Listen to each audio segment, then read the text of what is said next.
395 సంవత్సరాల కిందట జిజియాబాయ్ మరియు సాహాజీ ఇద్దరు కలిసి ఛత్రపతి శివాజీ మహారాజుకు ఇదే రోజున జన్మనిచ్చారు. ఛత్రపతి శివాజీ మహారాజ్ గొప్ప హిందూ రాజే గాక ఒక గొప్ప మత సామరస్యకుడు, ఒక గొప్ప మహిళలకు గౌరవం ఇచ్చే వ్యక్తి కూడా. దీనికి ముఖ్యమైన ఎగ్జాంపుల్ వచ్చేసి ఛత్రపతి శివాజీ మహారాజు కళ్యాణదుర్గం నవాబ్ అయినటువంటి ఒక ముస్లిం రాజు మీద యుద్ధం ప్రకటించి ఆ యుద్ధంలో గెలిచినాడు. ఆ యుద్ధంలో గెలిచినప్పుడు ఆ రాజు యొక్క అందమైన ఒక ముస్లిం మహిళను తీసుకొని ఛత్రపతి శివాజీ మహారాజ్ సైనికులు బంధించి తీసుకొని వచ్చినప్పుడు ఛత్రపతి శివాజీ మహారాజుకు ఇలా చెప్పాను, మహారాజా ఒక గొప్ప బహుమతిని మీకోసము తీసుకొని అని చెప్పారు.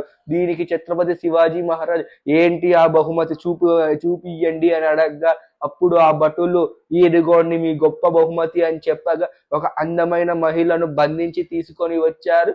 ఆ అందమైన మహిళకు క్షమాపణలు చెప్పి తన సైనికులను ఈ విషయంలో తిట్టి ఛత్రపతి శివాజీ మహారాజ్ ఆమె కాళ్లకు నమస్కారం చేసి బహుమతులు ఇచ్చి ఏదైతే తన ప్లేస్ ఉందో తన ప్లేస్ కి ఛత్రపతి శివాజీ మహారాజ్ ఆమెను పంపించాడు. ఇది ఛత్రపతి శివాజీ మహారాజ్ మహిళలకు ఇచ్చే గౌరవం. ఇది ఛత్రపతి శివాజీ మహారాజ్ మత సామరస్యానికి ఇచ్చే విలువలు. ఛత్రపతి మహారాజ్ గురించి మీకు పూర్తిగా తెలుసుకోవాలి అనుకుంటే నా యూట్యూబ్ ఛానల్ అయినటువంటి నడింపల్లి చిన్ని కృష్ణ ఛానల్లో Chhatrapati Shivaji Maharaj biography part 1, Chhatrapati Shivaji Maharaj biography part 2 ఈ 2 వీడియోలు చూస్తారని కోరుకుంటూ ఇట్లు మీ నడింపల్లి చిన్ని కృష్ణ శర్మ. జై హింద్, జై శ్రీరామ్, ఛత్రపతి శివాజీ మహారాజ్ కి జై.